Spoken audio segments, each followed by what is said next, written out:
What made me different in my music career is that I learned every aspect of this industry. I will sit here and say, I'm not a lawyer. And I suggest that everybody out there, songwriter, producer, artist, make sure you have a lawyer. I will never suggest someone to sign a contract without a lawyer. But what you should know is that you should know about splits, how a song is supposed to be split. So if you have 100% of a song and you're a producer and you produced it and you didn't sample and you didn't work with no one, you legally get 50%. Now, if you sample, that sample has to get cleared and you have to see what the sample is going to take out of that. If you work with another producer and they did a majority of work as well, it's 50-50. So it'll be 25-25 because it's 100% of a song. So you got 50% for the producer or the production and 50% for the artist. If you have someone co-write a song or a songwriter, those splits need to be worked out. And that's where things get tricky. But the first thing I always like to work out is the splits. How much percentage of that publishing is going to go to who? So always know about splits and how they're broken down. Also, royalties, artists, producers, songwriters, learn about royalties. You understand? Also in advance.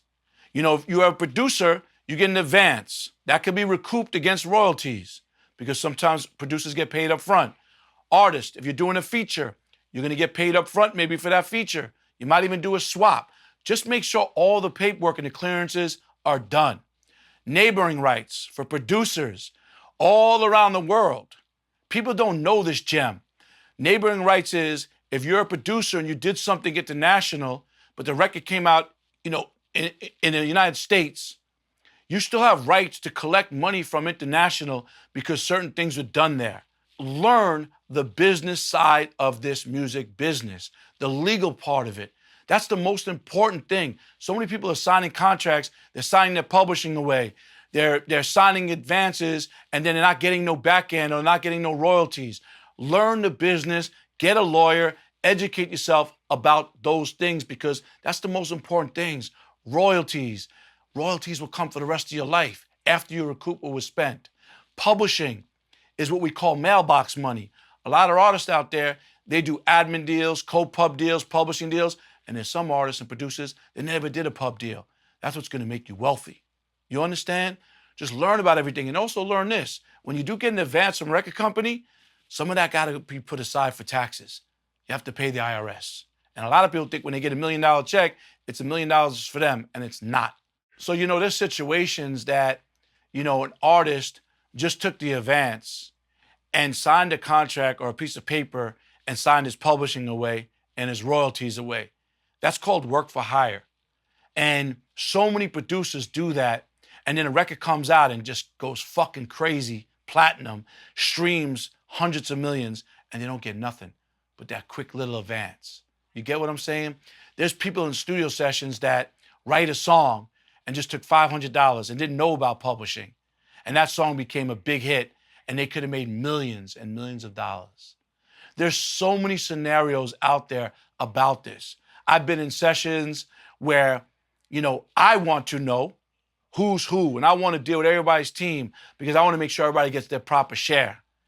But at the time when people are creative, they don't want to deal with that.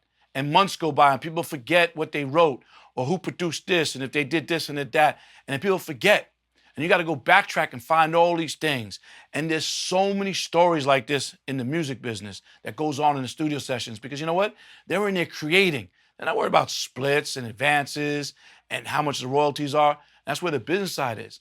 But when you go into a session, just make sure everybody knows what every position they're going to be playing. Because again, the most valuable thing in the long run, is the publishing, the royalties.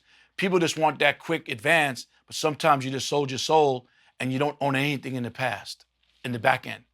Sometimes people just sell their soul and take the advance and they don't own nothing in the back end.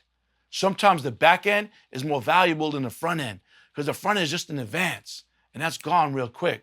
So just learn that part of the business. It's the most important part of the business to me.